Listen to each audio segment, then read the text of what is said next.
Hello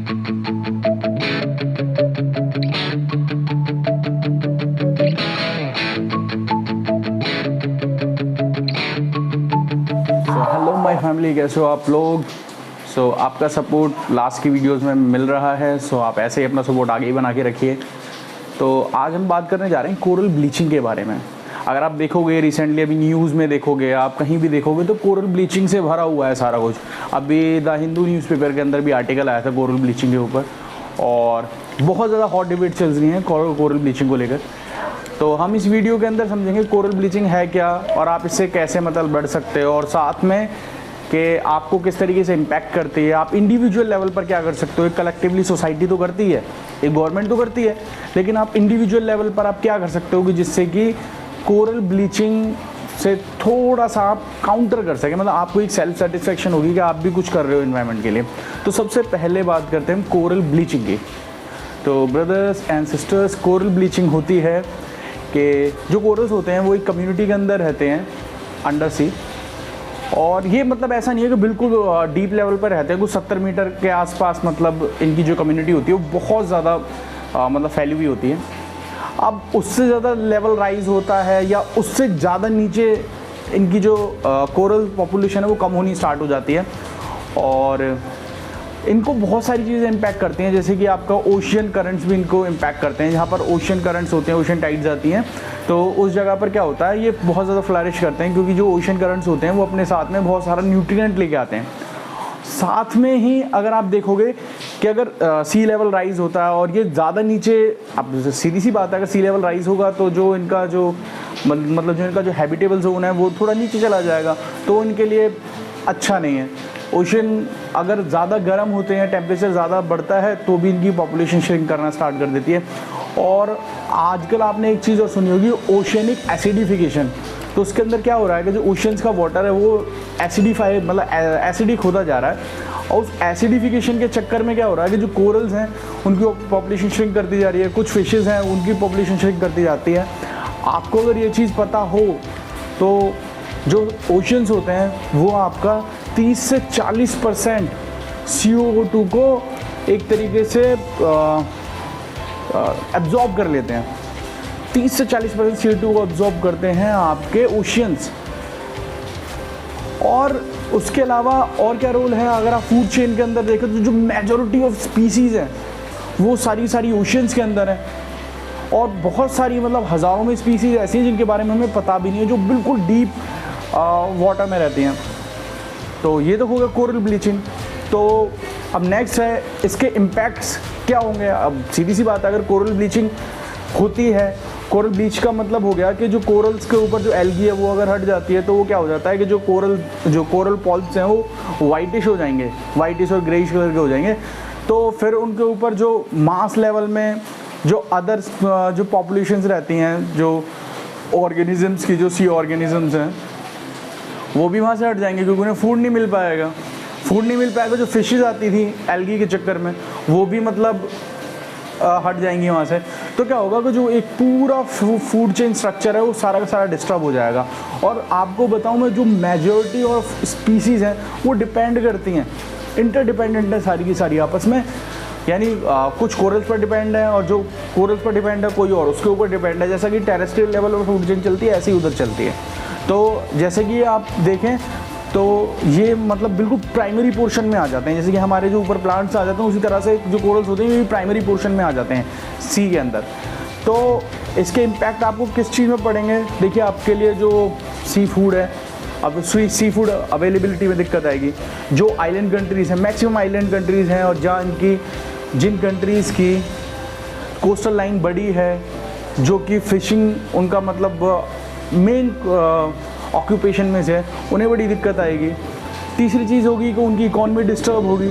चौथी चीज़ जो मैंने आपको अभी बताया कि सी लेवल राइज होने से भी उनको फ़र्क पड़ेगा। सी लेवल अगर राइज होता है तो बहुत सारे देश जो आइलैंड कंट्रीज़ हैं खासकर वो डूब जाएंगे, और बहुत सारे देशों के जो मतलब जो ट्रेड सेंटर्स हैं, जो ट्रेड हब स्टेट्स हैं, वो मैक्सिममली आपके क्या हैं, कोस्ट के आसपास ही हैं।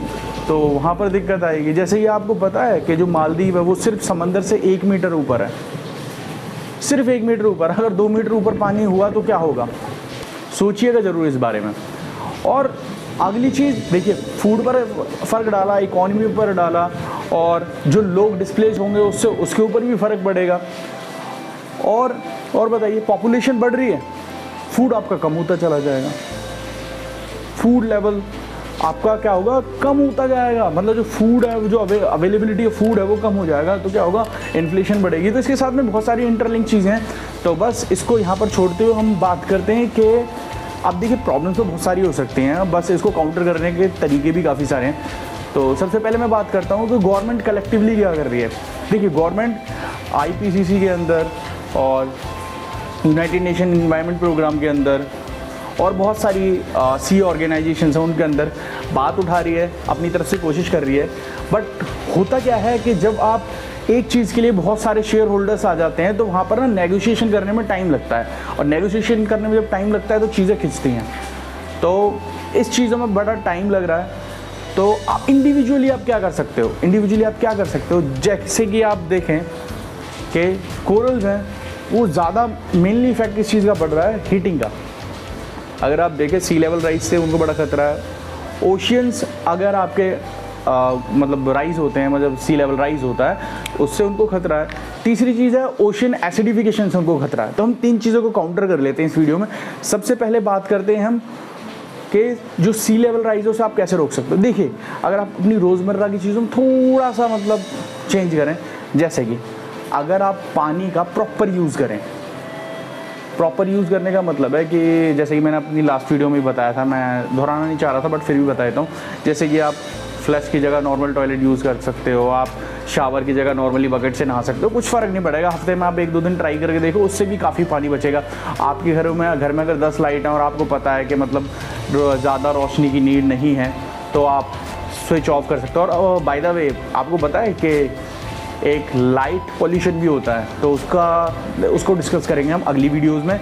आप पिन कर देना, कमेंट डाल देना अगर आपको इसको वीडियो चाहिए तो हाँ, तो आप लाइट ऑफ कर सकते हो, जब नीड नहीं आप AC ऑफ कर सकते हो। तो ये इनडायरेक्टली कैसे अफेक्ट करेगा, इस तरीके से आप इलेक्ट्रिसिटी यूज़ नहीं करोगे तो उसकी प्रोडक्शन पर फ़र्क पड़ेगा। और क्या होगा कि जब आप इलेक्ट्रिसिटी कम यूज़ करोगे तो जो उसकी जो मेंटेनेंस है और वो आगे की तरफ आपकी डिस्ट्रीब्यूट हो जाएगी। तो जब आप कम यूज़ करोगे तो कम प्रोड्यूस होगी तो कम पोल्यूशन होगा, सीधी सी बात है। क्योंकि आपको पता है इंडिया के अंदर अभी भी हम ट्रांजिट दौर में कह लिए, मतलब ट्रांजिट के भी इनिशियल दौर में, क्योंकि अभी भी हम जो मैक्सिमम अपनी कंजप्शन कर रहे हैं वो आपकी नॉन रिन्यूएबल सोर्सेज से नहीं कर रहे हैं। हम कौन से कर रहे हैं, सोर्सेज से कर रहे हैं। आपके ज़्यादातर हमारा फॉसिल फ्यूल शामिल है हमारी इलेक्ट्रिसिटी प्रोडक्शन में, तो आप सोचिएगा ज़रूर इस चीज़ के ऊपर। सेकंड चीज़, अगर आप पानी का कम यूज़ करते हो तो क्या होगा, पानी भी आपके घर तक किसी पंप के थ्रू या फिर किसी वाटर सप्लाई के थ्रू पहुंच रहा है, तो उसको भी आपके घर तक पहुंचाने के लिए एनर्जी चाहिए। तो आप कम यूज़ करोगे तो कम एनर्जी लगेगी। तीसरी चीज़, आप मतलब इंडिविजुअल लेवल पर आप छोटी चीज़ें यूज़ कर सकते हो।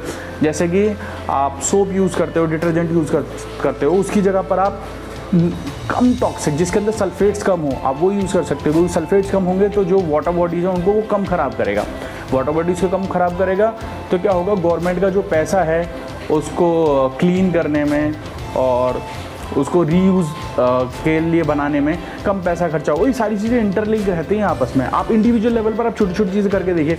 जैसे कि आप टैक्सी यूज़ कर सकते हो, वो भी शेयरिंग टैक्सी। अगर शेयरिंग टैक्सी यूज़ कर सकते हो वो भी बेनिफिशियल है। आप पब्लिक ट्रांसपोर्ट यूज़ कर सकते हो वो भी बेनिफिशियल है।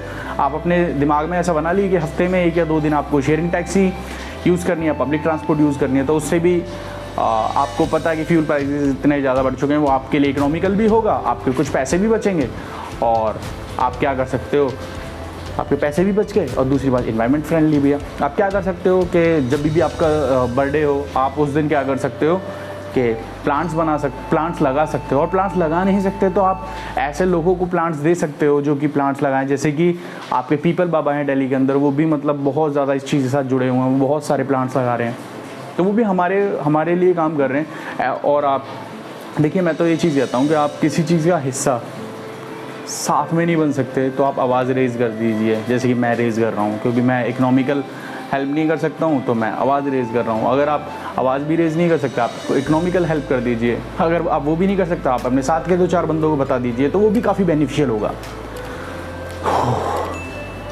एकदम जल्दी बोलने के चक्कर में पूरी सांस फूल गई है। तो आप इंडिविजुअल लेवल पर काफ़ी सारी चीज़ें कर सकते हो। और चीज़ और है कि जो गवर्नमेंट होती है वो सारे के सारे आपके चूज़ किए हुए रिप्रेजेंटेटिव्स होते हैं। तो जो आपके मुद्दे होंगे ना, वो उनके मुद्दे होंगे। मीन्स आप सर्टेन मुद्दों पर बटन दबाकर उनको चूज़ करते हो। तो मेरे हिसाब से अब की बार अगर चुनाव होता है तो आपका एक मुद्दा एनवायरनमेंट भी होना चाहिए। मेरे भाइयों, अगर यही नहीं होगा ना, अगर आपके पास हैबिटेट ही नहीं होगा रहने के लिए, ठीक है ना, तो फिर आप कैसे रहोगे? आपको पता है फ्रीक्वेंट ड्रॉट्स आ रहे हैं वेस्टर्न इंडिया में, बहुत बुरा हाल है। अगर आप ये सोचोगे दूसरे की परेशानी से आप अफेक्टेड नहीं हो तो हमें क्या फ़र्क पड़ रहा है, तो आप बहुत गलत सोच रहे हो। अगर कोई 100% इफेक्ट होगा तो आप भी 50% इफेक्ट करोगे उसका।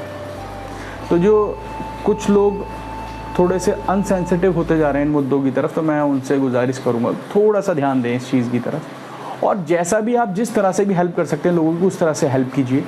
क्योंकि जो हम हैं, ह्यूमंस हैं, हम सोशल एनिमल्स हैं।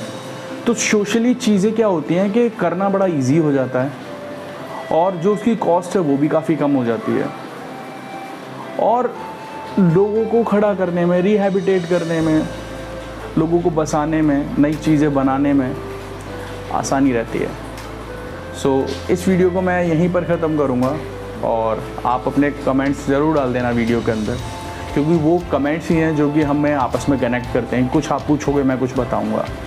तो इसके बहुत सारे और सॉल्यूशंस हो सकते हैं, तो वीडियो काफ़ी लंबी हो जाएगी, इसलिए मैं ज़्यादा डिस्कस नहीं करना चाह रहा हूँ। मैं बस वही डिस्कस किए हैं मैंने जो आप ईज़िली आप कर सकते हो। उसके लिए आपको ऐसा कुछ अपना टाइम शेड्यूल या फिर ऐसा कुछ चेंज करने की या बनाने की ज़रूरत नहीं है। तो इस वीडियो में ज़्यादा ना बोलते हुए इस वीडियो को यहीं पर एंड करते हैं। अगर आपको वीडियो पसंद आई हो तो हमारे व्यूज़ को, जैसे कि हम आपसे शेयर कर रहे हैं, आप अपने व्यूज़ को हमसे शेयर कीजिए। तब तक के लिए बाय बाय। चैनल को हाँ सब्सक्राइब ज़रूर कर देना, क्योंकि आप सब्सक्राइब करते हो तो इसकी रीच बढ़ती है और ये और लोगों तक पहुंचता है। क्योंकि हो सकता है आपको पता हो कि छोटे स्टेप से बड़ी जंगें जीती जा सकती हैं और बड़े बड़े चैलेंजेस को ओवरकम किया जा सकता है। तो बट शायद कुछ लोगों को ना पता हो, तो उन कुछ लोगों तक आप सब्सक्राइब कर शेयर करके चैनल को पहुँचा सकते हो। तो तब तक के लिए थैंक यू, बाय बाय। अगर पसंद आया हो कंटेंट तो लाइक कर देना, अगर ना पसंद आया हो तो अनलाइक कर देना, और कमेंट में डाल देना आपको क्या चीज़ पसंद नहीं। तब तक के लिए थैंक यू, बाय बाय।